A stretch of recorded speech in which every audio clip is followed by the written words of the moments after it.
Chairman higher education commission doctor Mukhtar Ahmed से मिलने इस्लामाबाद में उनकी रिहाइश गाह पहुंचे। खुद बाहर आकर इस्तकबाल किया और फूल पेश किए।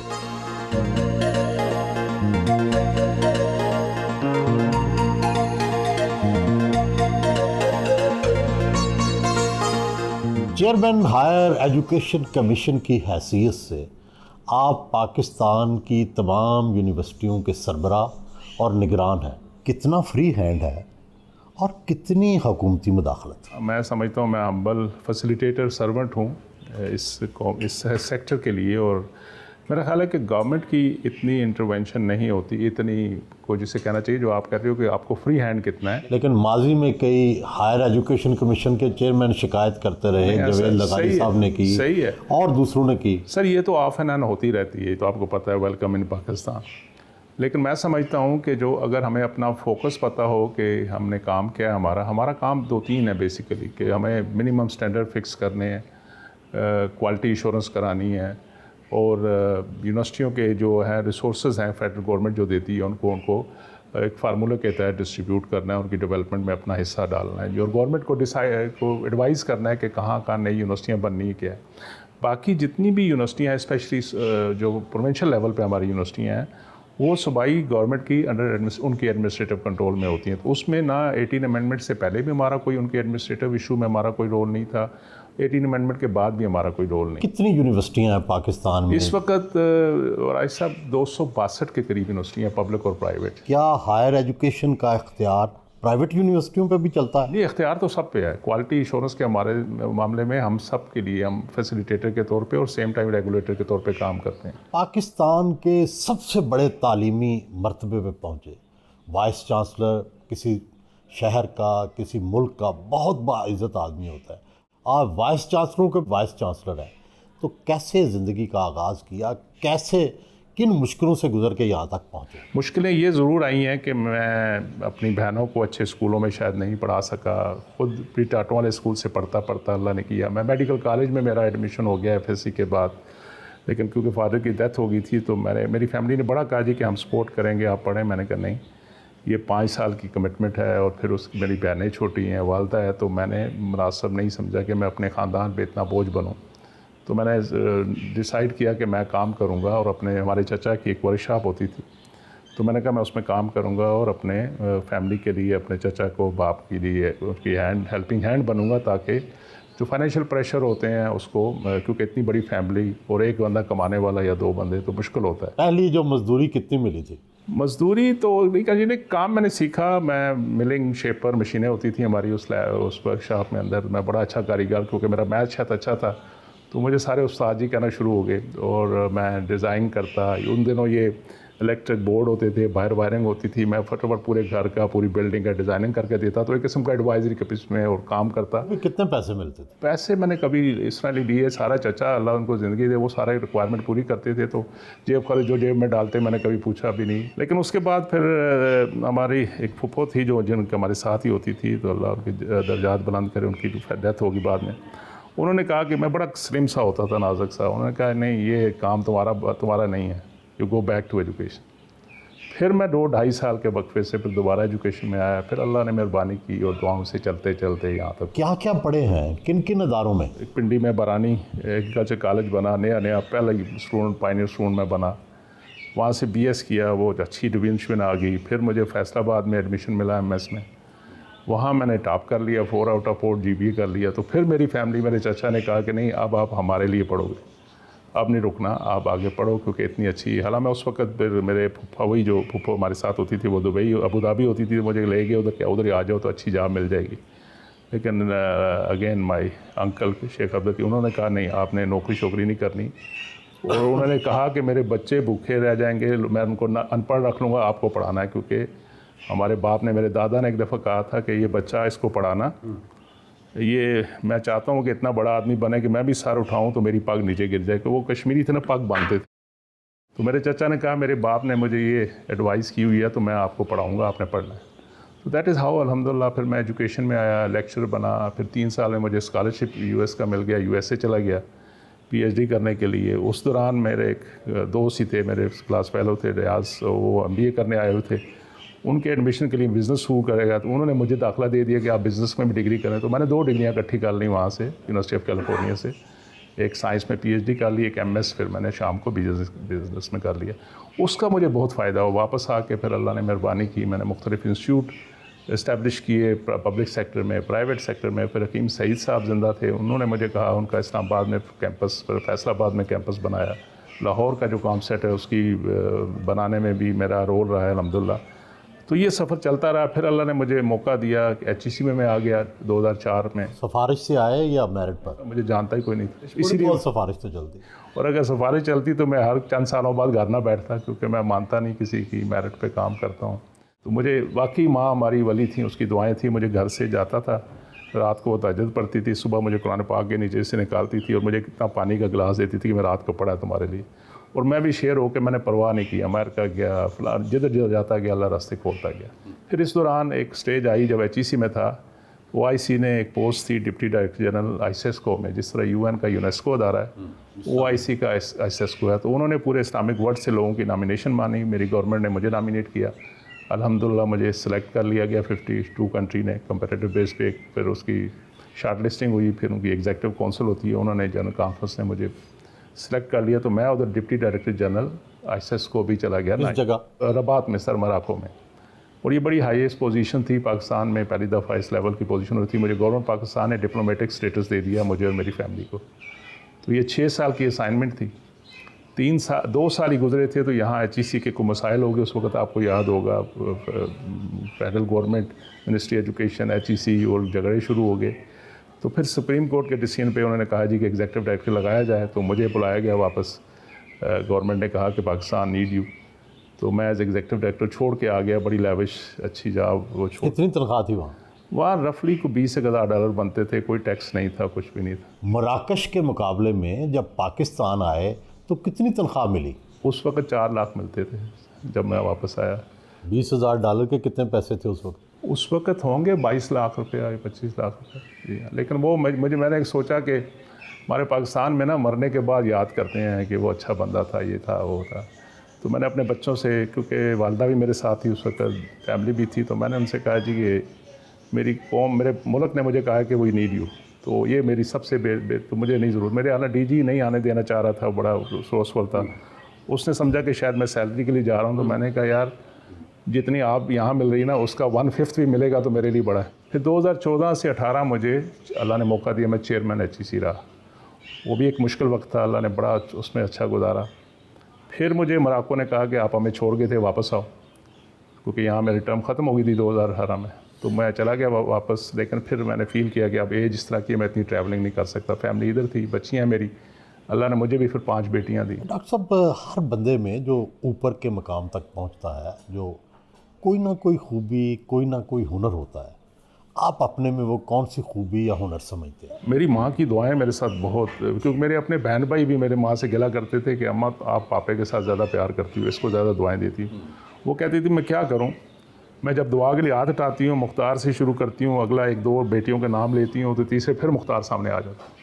वो एक ख़ास मेरे साथ माँ का जो प्यार था और ब्लेसिंग थी, शायद वो उसमें ही है। क्योंकि पाकिस्तान में मैं नहीं समझता कि मेरे में कोई ख़ास ऐसी बात है। सारे मेहनत करते हैं और मैं भी अल्हम्दुलिल्लाह नेक नीयत से मेहनत करता हूँ।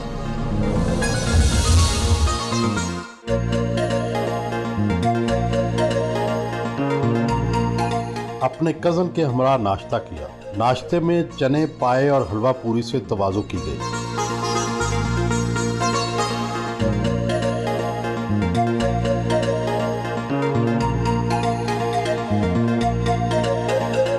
उन्होंने घर में परिंदे भी पाल रखे हैं।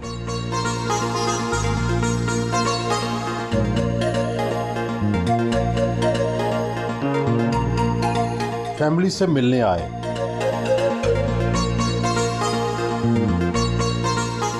सबसे अच्छी बात है, सबका बहुत ख्याल रखते हैं।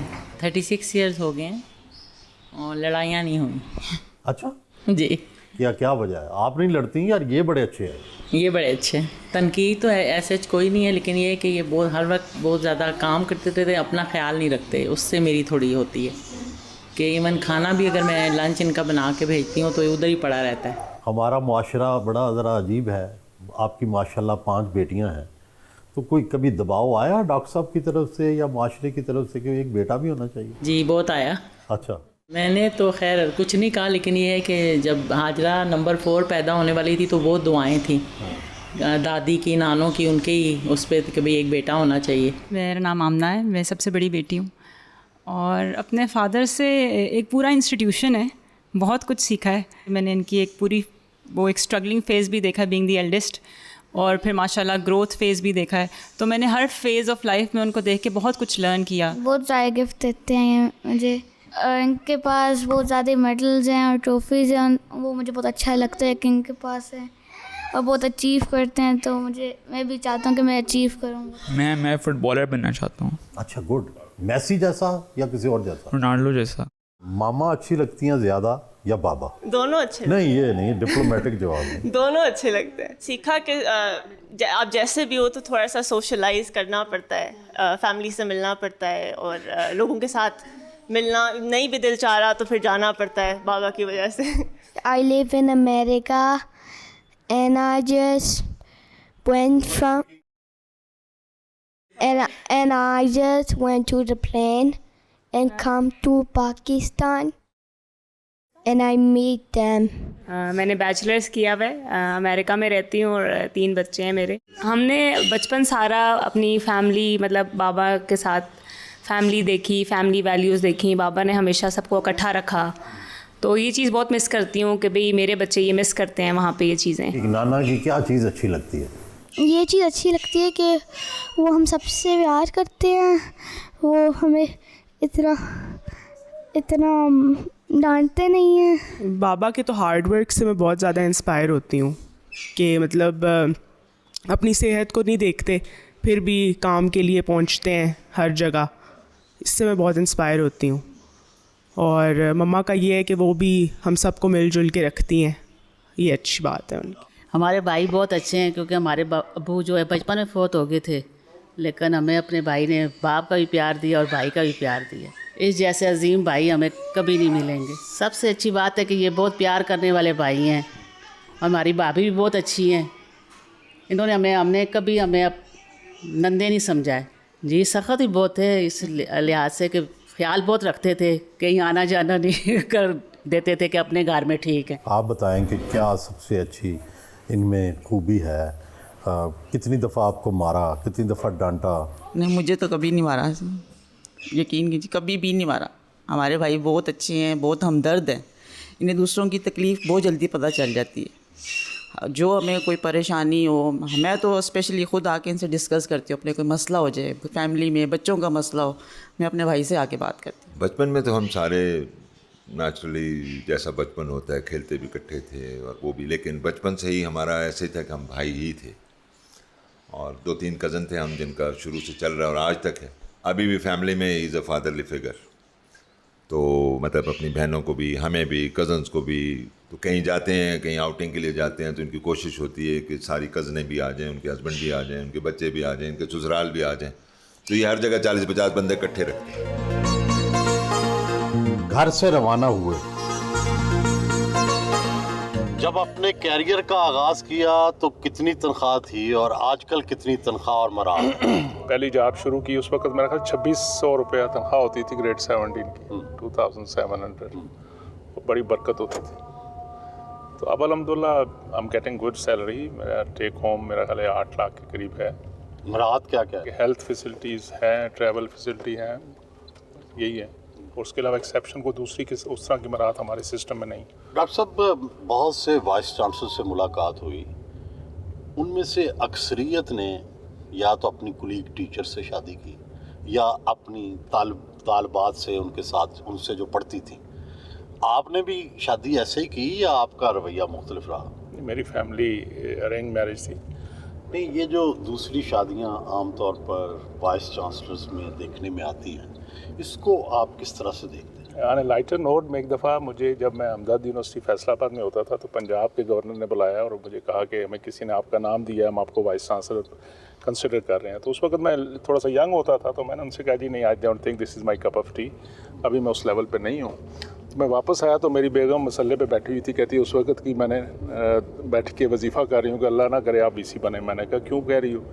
कि वही आपस में उन्होंने कहा कि मैंने सुना है कि वीसी दूसरी शादी करते हैं तो मैंने देखा कि बहुत से प्रोफेसर पीएचडी अमेरिका से पढ़ के आने वाले वो 9/11 को भी तस्लीम नहीं करते, उसामा बिन लादेन के ऑपरेशन को भी नहीं मानते, वो इसे एक अमेरिकी साजिश और एक घिनौनी साजिश करार देते हैं। आपकी भी यही राय है जो जनरली पाई जाती है हमारे एकेडमिया में?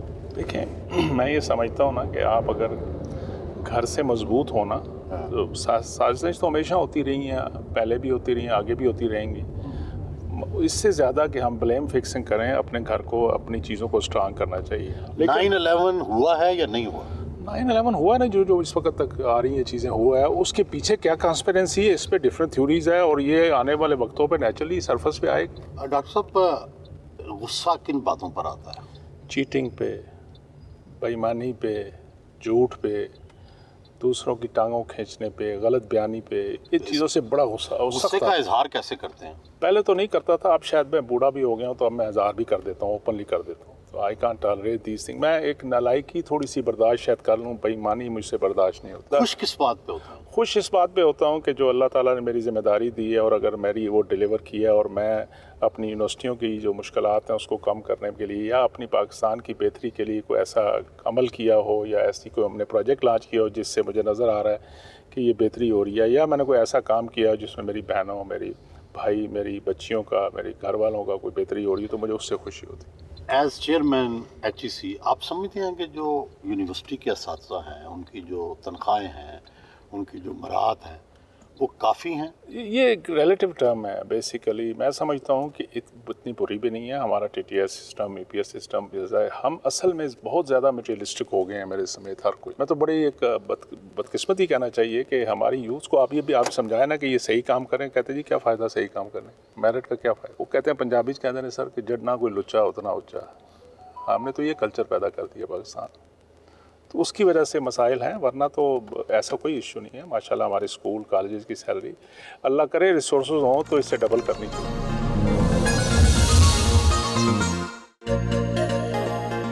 हायर एजुकेशन कमीशन के दफ्तर पहुंचे executive director doctor Ziaul Qayyum ने सेक्रेटरी मलिक जावेद इकबाल के हमरा इस्तकबाल किया। अपने दफ्तर में आए,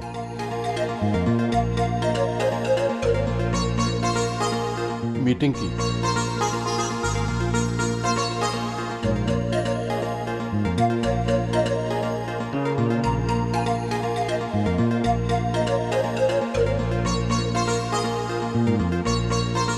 डॉक्टर साहब ये बताएं कि आपको सालाना फंडिंग कितनी मिलती है, यूनिवर्सिटियों को कितना कितना देते हैं, और अब सुना है कि वफाकी हुकूमत आपको कुछ देने को तैयार नहीं थी, बड़ी मुश्किल से मिला है। 2018 में जब मैं टर्म 2014 से 18 तक का था तो 2018 में एक बजट डिसाइड हुआ कि इतनी ऑपरेशन 65 बिलियन ऑपरेशन एक्सपेंसेस के लिए हमें रखे गए, जिसमें HEC का भी हिस्सा और प्लस यूनिवर्सिटियों को भी देना जो था। वो जो इशू असल थे, इशू ये था कि प्रोविंशियल लेवल पे जो गवर्नमेंट थी हमारी, उन्होंने अपनी ज़िम्मेदारी नहीं उठाई पूरी। सिंध तो दे रहा है। सिंध ने बहुत अच्छा, जो हमारे चीफ मिनिस्टर साहब इस वक्त हैं, पिछले दौर में भी जब उनकी गवर्नमेंट थी, उन्होंने पिछले चंद सालों में बहुत अपनी फंडिंग यूनिवर्सिटी की बढ़ाई है। इस फाइनेंशियल ईयर में वो 26 से ज़्यादा बिलियन रुपया अपनी तरफ से दे रहे हैं यूनिवर्सिटी के। पंजाब कितना दे रहा है? बताया जा रहा है कि कुछ 4 से 6 बिलियन के दरमियान होता है, लेकिन वो उनकी एडमिनिस्ट्रेटिव सेटअप में ज़्यादा इस्तेमाल हो जाता है, या बेल आउट किसी वक्त किसी को ज़रूरत है कोई छोटी बहुत रिसर्च में ग्रांट। लेकिन रियल सेंस में जो मतलब यूनिवर्सिटियों को क्रॉस बोर्ड होना चाहिए, वहाँ पे प्रेशर है। KP में बहुत इशू है। इसके अलावा बलूचिस्तान में एक 1.5 बिलियन पिछले साल दे रहे थे, इस फाइनेंशियल ईयर में हमने 2.5 कराया था। अभी मैं उनको जाके ख़ुद चीफ मिनिस्टर साहब और गवर्नर साहब और मिनिस्टर और सब के साथ मिल के कुछ उनको कन्विंस करके आया हूँ कि जी फंडिंग बढ़ाएं। तो ये हमारा 65 बिलियन कैप है 2017-18 का। इस दौरान खाली एक छोटा सा इंडिकेशन के लिए देखा जाए कि जो खाली सैलरी बढ़ती है ना, हर बजट में कभी 10% इंक्रीज़ होगी, 15% होगी, इन सालों का इकट्ठा कर लें तो 135% सिर्फ सैलरी का इम्पैक्ट आ चुका है। लेकिन हमें कहा जाता है कि अपने रिसोर्स से बीट करें। अब पब्लिक यूनिवर्सिटीज़ हैं, आप उनको, आप लाहौर में बैठे हुए हैं कि प्राइवेट सेक्टर 15 लाख रुपए तक भी फीस हो रही है, 20 लाख भी हो रही है कई जगहों पे। अब प्राइवेट जो यूनिवर्सिटियां हैं उन पे कोई आपका ना चेक है ना टैक्स है ना उनसे आपको हिस्सा लेते हैं? प्राइवेट सेक्टर पे जो हमने टैक्स लगाया वो ये लगाया कि आप जो बच्चे मेरिट पे आ जाएंगे और अगर वो उनका नीड डिटरमिन हो जाए तो वो प्राइवेट सेक्टर उनको फ़ीस रिबेट करेगा, उसको फ़ीस में डिस्काउंट देगा, उनको फ्री भी पढ़ाते हैं प्राइवेट से। तो हमने 10% का हमने उनको लगाया है, लेकिन बहुत सी यूनिवर्सिटियाँ उससे ज़्यादा भी कंट्रीब्यूट करती हैं। इस साल जो प्रेशर बना कि फेडरल गवर्नमेंट सिर्फ फेडरल यूनिवर्सिटियों के लिए फ़ंडिंग करेगी, सूबे अपनी फंडिंग खुद संभाल लें, या कहीं फैसला नवंबर में पिछले साल हुआ, तो उस पर हमारे लिए भी था। हमने सूबों को, हमने तो प्रोजेक्ट पूरा बजट 126 बिलियन का भेजा था, जो फाइनेंस मिनिस्ट्री से मिल के हमने रियलिस्टिक होके कि क्या गैप्स हैं, इतने सालों के जो गैप्स आ चुके हैं उनको कैसे कवर किया जाए। तो 126 बिलियन की रिक्वायरमेंट थी, तो हमें 25 अरब रुपये उन्होंने कहा, और कहा जी कि सिर्फ फेडरल यूनिवर्सिटियों को दें या सेंटर ऑफ एक्सीलेंस जो फेडरल लेवल पे बने हुए हैं। तो उस पर हमने भी कंसर्न शो किया, फिर सारे वाइस चांसलर इकट्ठे हो गए, बाकी फैकल्टी स्टाफ, आप लोगों ने, मीडिया ने बड़ा अच्छा रोल प्ले किया। तो I approach honourable prime minister साहब, मैंने उनको भी लेटर लिखा, मिनिस्टर फाइनेंस को भी लिखा, सबको अप्रोच किया, प्लानिंग कमीशन में, सब जगह, और इवन चीफ मिनिस्टर साहबान को भी मैंने लेटर लिखा जी कि ये मसला है। तो थैंक्स टू प्राइम मिनिस्टर साहब के उन्होंने अभी वो जो इस फाइनेंशियल ईयर का है 65 बिलियन, उसी पे उनको उन्होंने रिवर्ट करवा दिया है। हायर एजुकेशन कमीशन से बड़ी लोगों को शिकायतें हैं। एक शिकायत तो ये है कि वो अपनी जो असनाद हैं, जो सर्टिफिकेट्स हैं, वो आपके लिए आपके पास आते हैं कि आप सर्टिफाई कर दें, उनके ऊपर मोहर लगा दें, वो कई महीने लग जाते हैं। ये ऐसा क्यों? इसमें हकीकत भी है और थोड़ा सा इसमें मसला भी है।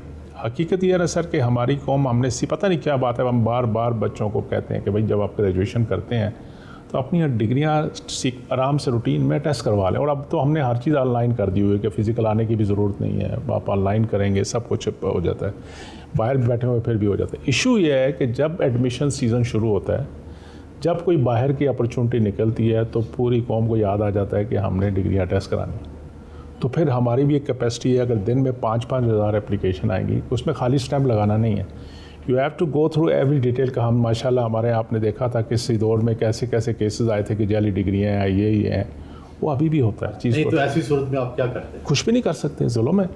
और जो चीटिंग करते हैं हमारे पाकिस्तान में हो रहा है, एक TNE के नाम पे यहाँ से फ्रॉड शुरू हो गया था कि LLB यूनिवर्सिटी कॉलेज लंदन के 3 साल की डिग्री है, और वो बड़ा दुनिया में बड़ा अच्छे नाम से अच्छा कराना है। हमारे लोगों की कसूर है कि उन्होंने शॉर्टकट मारा, क्योंकि किसी ने पिछले दौर में कहीं डिफाइड कर लिया था कि टर्मिनल डिग्री लाओ और स्टैम्प करो, हमें कोई ज़रूरत नहीं चेक करने, which was wrong practice basically looking at the Pakistani dynamics. तो उसमें मसाइल आते हैं। अभी भी हम एक्सपीडाइट भी करते हैं, हमने 24 आवर सर्विसेज अब शिफ्ट कर दी हैं, वीकेंड पे भी लोग होते हैं, तो अब बैकलॉग इतना नहीं है, इतना टाइम लगता नहीं है। हायर एजुकेशन कमीशन के क़याम के बाद इस बात में किस हद तक कामयाबी हुई है कि हमारी यूनिवर्सिटियां भी इंटरनेशनल रैंकिंग में आ जाएं?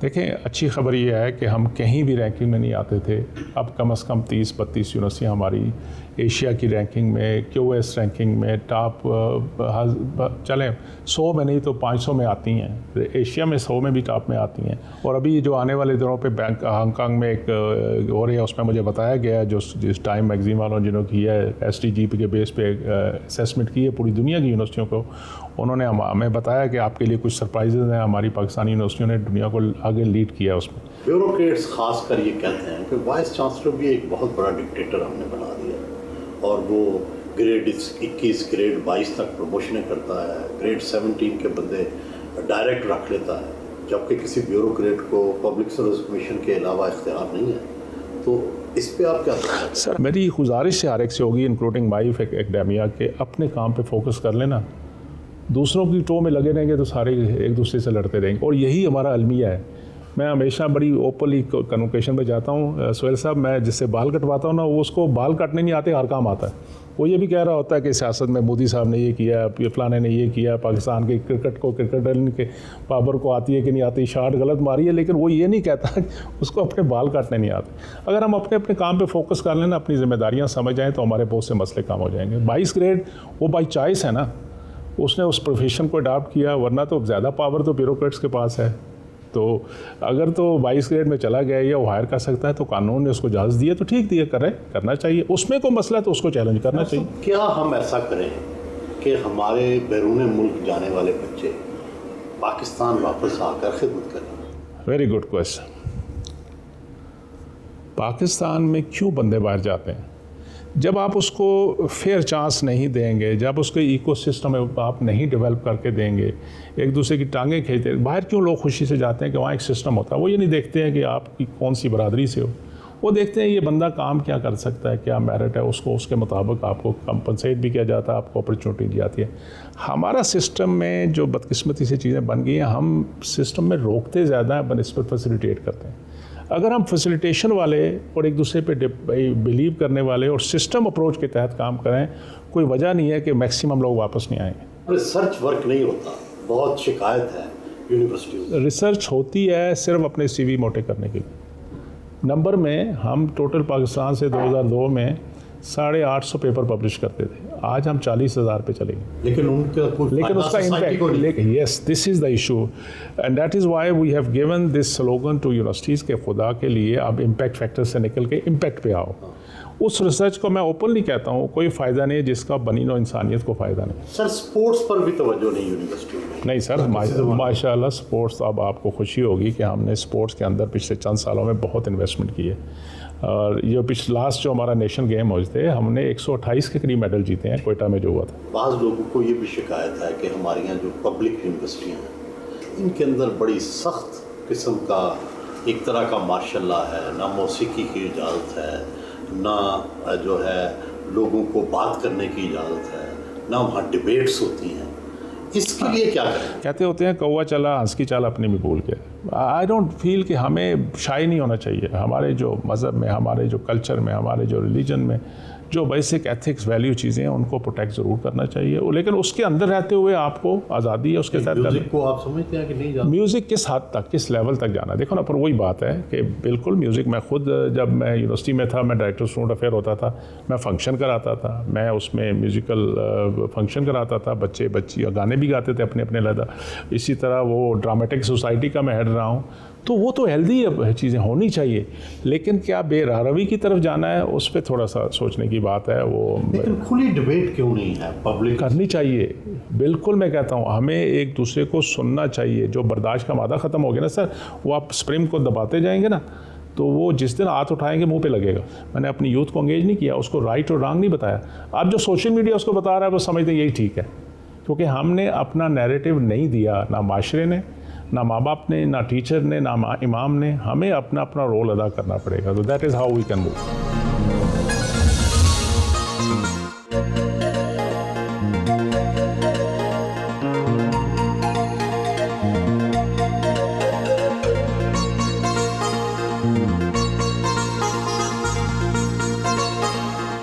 हाल में आए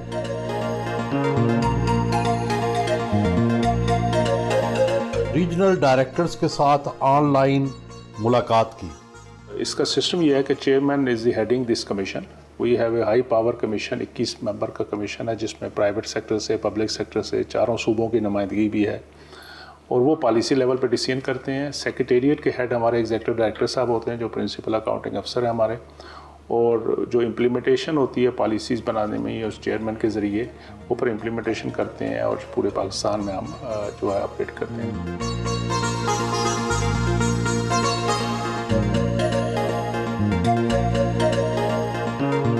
IT डिपार्टमेंट में पहुंचे।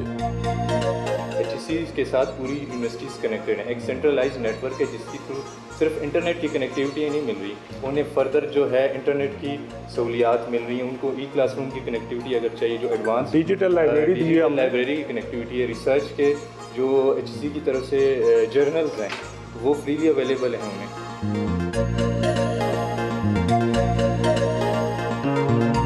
इसी दौरान बारिश भी शुरू हो गई। HRD बिल्डिंग में आए।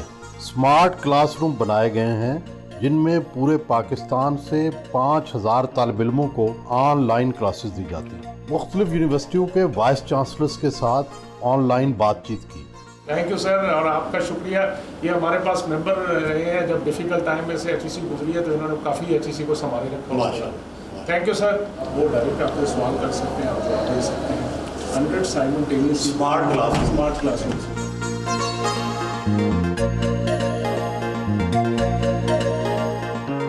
डॉक्टर मुख्तार अहमद साहब का दौर इस हवाले से बहुत सुनहरी है कि ये एक्सेसिबल है, लोगों की बात हौसले से सुनते हैं और डाउन टू अर्थ है, लोगों को ये एहसास दिलाते हैं कि हम बिल्कुल एक हैं ख़ानदान की तरह, जिससे इनको सही पिक्चर सामने आ जाती है। और उन्होंने बड़ी हिम्मत की है।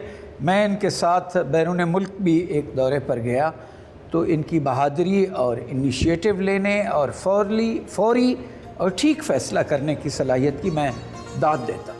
स्टाफ के लिए दोपहर के खाने का एहतमाम किया जाता है।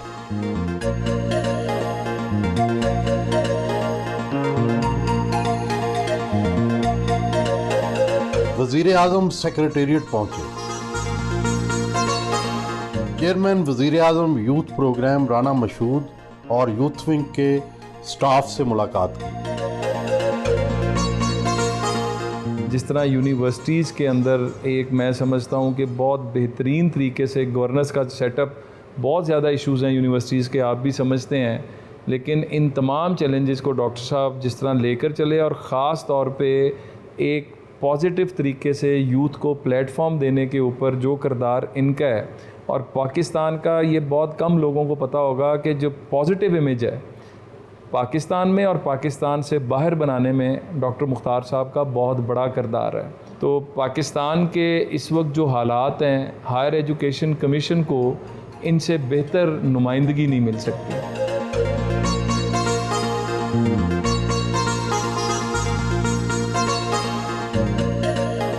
Vice chancellor Quaid-e-Azam university Islamabad doctor Niaz Ahmad की रिहाइशगाह पहुंचे।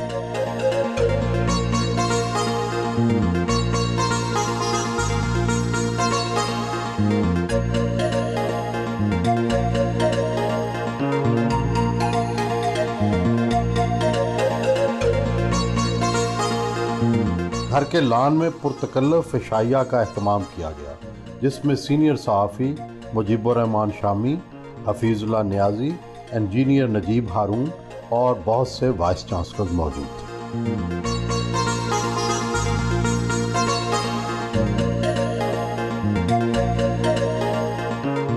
हायर एजुकेशन जब बना डॉक्टर अताउर रहमान के ज़माने में, तो उस वक्त बहुत ताकतवर अदारा था और बड़ी उसने रिफॉर्म्स की, इस्लाहात की, लेकिन उसके बाद ऐसे लगता है जैसे मुर्दा सा हो गया। किसी को ताकतवर रहने नहीं दिया जाता पाकिस्तान। पता नहीं क्या बात है कि हमारा जो सिस्टम है ना, उसमें किसी को आगे बढ़ने, जब कोई तेज़ी से बढ़ता है तो लोग खौफज़दा हो जाते हैं। स्पेशली गवर्नमेंट सेक्टर से ही हमें रेजिस्टेंस आती रही, हमारी ब्यूरोक्रेसी से कुछ थोड़ी सी रेजिस्टेंस आई, क्योंकि उनके ख्याल में ये काम उनका था जो हमें दिया गया। ब्यूरोक्रेट आपको नहीं मानते? उस वक्त नहीं माना गया था। अब मान लेते? अभी भी डिपेंड करता है पर्सन टू पर्सन। इस वक्त जो हमारे सेक्रेटरी साहब हैं माशाल्लाह बड़ी सपोर्ट करते हैं, लेकिन जनरली नहीं। जनरली रेजिस्टेंस वहीं से आती है, टू वेरी फ्रैंकली। और सियासी मुदाखलत कितनी है? सियासी मुदाखलत उस लेवल तक होती है जहाँ लेट्स सी कभी कोई स्कॉलरशिप आते हैं, ज़रूर आती हैं हमारे प्रेसिडेंट, लेकिन ये भी मैं आपके तवज्जो से कहता हूँ कि कभी टॉप से हमें इस तरह की मुदाखलत नहीं मिली कि प्राइम मिनिस्टर ने या प्रेसिडेंट ने या सालाना स्टूडेंट्स को कितनी स्कॉलरशिप देते हैं? 2-2.5 साल से तो मुश्किल हालात हैं, हमने रोका हुआ है। 350-400 बच्चियाँ सेलेक्ट हुए हैं, लेकिन फाइनेंशियल क्राइसिस की वजह से, ख़ासकर फॉरेन करेंसी के ना होने की वजह से हम वो रिस्क नहीं ले रहे, क्योंकि ऑलरेडी 3000 जो बच्चियाँ पढ़ रहे हैं, हमें उनको पहले प्रोटेक्ट करना है। नक्काद कहते हैं कि आपने यूनिवर्सिटियाँ भी बढ़ा दी, स्टूडेंट्स भी बढ़ा दिए, लेकिन क्वालिटी जो है वो नीचे गिर गई। ठीक कहते हैं, और नकाद होने चाहिए, यानी वी टेक इट पॉजिटिवली। मैं खुद कहता हूँ कि मुझे आप आज पूछें कि हायर एजुकेशन सेक्टर का क्या इशू है, तो मेरे इशू क्वालिटी और गवर्नेंस के हैं। मेरी आज यूनिवर्सिटियों के HEC के अपने गवर्नेंस ठीक हो जाए, क्वालिटी ठीक हो जाए, तो मेरा ख्याल है हम बहुत से मसले ख़त्म कर देंगे। बदकिस्मती से यूनिवर्सिटियों को एम्प्लॉयमेंट एक्सचेंज बना दिया गया। बदकिस्मती से हर बंदे ने पॉलिटिकल इसको माइलस्टोन अचीव करने का नज़रिया बना लिया कि मेरे इलाके में, मेरी तहसील में यूनिवर्सिटी बना, और उसमें अपने बंदे लगवाते। ये भी होता है। और प्लस ये देखें ना, यूनिवर्सिटी का मकसद ब्रिक्स एंड मार्टर नहीं है। पाकिस्तान का इस वक्त हायर एजुकेशन का इशू रैंकिंग नहीं है। हमारा इशू कि अभी तो बेसिस आप स्ट्रांग नहीं करने हो रही हमारे।